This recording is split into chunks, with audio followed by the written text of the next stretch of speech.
विशुद्ध नगरी जांतला में दीक्षार्थी बाल ब्रह्मचारिणी सुमन दीदी की भव्य गोद भराई और बिनोली निकाली गई। जैन धर्म की जयकारों से गूंज उठा संपूर्ण जांतला नगर।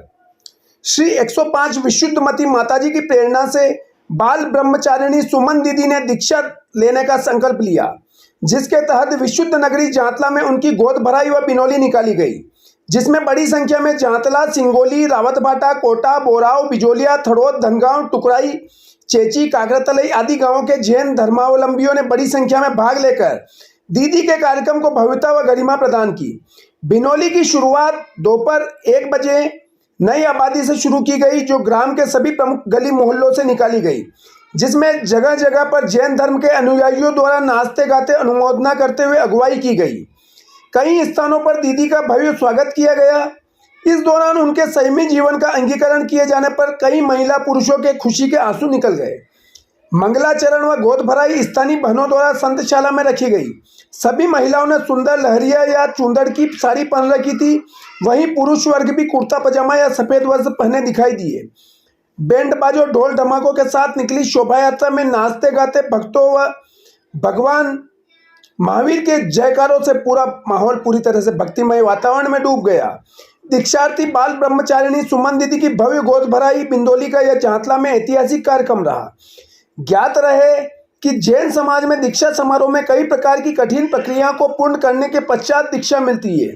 दीक्षा लेने के बाद व्यक्ति को 5 व्रतों का पालन करना पड़ता है, जिसमें अहिंसा, सत्य, अस्तेय, ब्रह्मचर्य और अपरिग्रह, सांसारिक मोह माया को त्याग कर साधु जीवन अपनाना और आत्मा को परमात्मा से जोड़ने का यह सबसे सर्वोत्तम साधन है।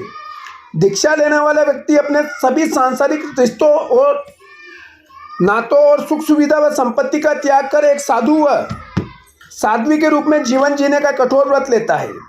दीक्षांत समारोह का यह पवित्र कदम केवल बाहरी नहीं बल्कि आंतरिक परिवर्तन का भी प्रतीक है। यह आत्मा की जागृति, अहिंसा, सत्य, अपरिग्रह और ब्रह्मचर्य के पथ पर चलने का प्रण है। यह क्षण वह होता है जब कोई व्यक्ति मनुष्य के मोह से ऊपर के अवशेषों को अपनी आत्मा के वास्तविक स्वरूप को समझने की कोशिश करता है। आज का यह दीदी का दीक्षांत अवसर हमें याद दिलाता है कि जीवन के मूल उद्देश्य केवल आध्यात्मिक सुकून में नहीं है, बल्कि आत्मिक शांति और मोक्ष की प्राप्ति में भी है। साध्वी जी अपने लिए और समाज के लिए भी प्रेरणा देती रहेगी, ऐसी हम कामना करते हैं। इस महोत्सव में धर्म की गूंज का आशीर्वाद और शिष्यों का उत्साह इस बात का भी प्रतीक है कि यह केवल एक व्यक्ति की यात्रा नहीं, बल्कि संपूर्ण समाज की आध्यात्मिक विचारधारा का पर्व है। इस अवसर पर बहन सुमन दीदी को उपस्थित सभी समाज बंधुओं ने बधाई, शुभकामनाएं दी व प्रभु से प्रार्थना की कि उनका आध्यात्मिक मार्ग उन्हें मोक्ष प्राप्ति की ओर ले जाए और इससे हमें भी प्रेरणा मिलती रहे और हम भी जैन धर्म के सिद्धांतों को अपनाकर अपने जीवन को सार्थक बना सके। अंत में आभार दिगंबर जैन समाज अध्यक्ष जांतला द्वारा किया गया। आप देख रहे हैं रतनगढ़ सर्कल पर ग्राम जांतला से पत्रकार राजेश शर्मा की विशेष खबर।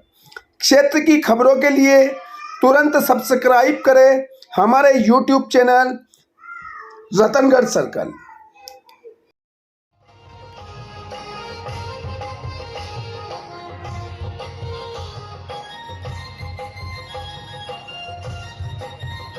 हम जैन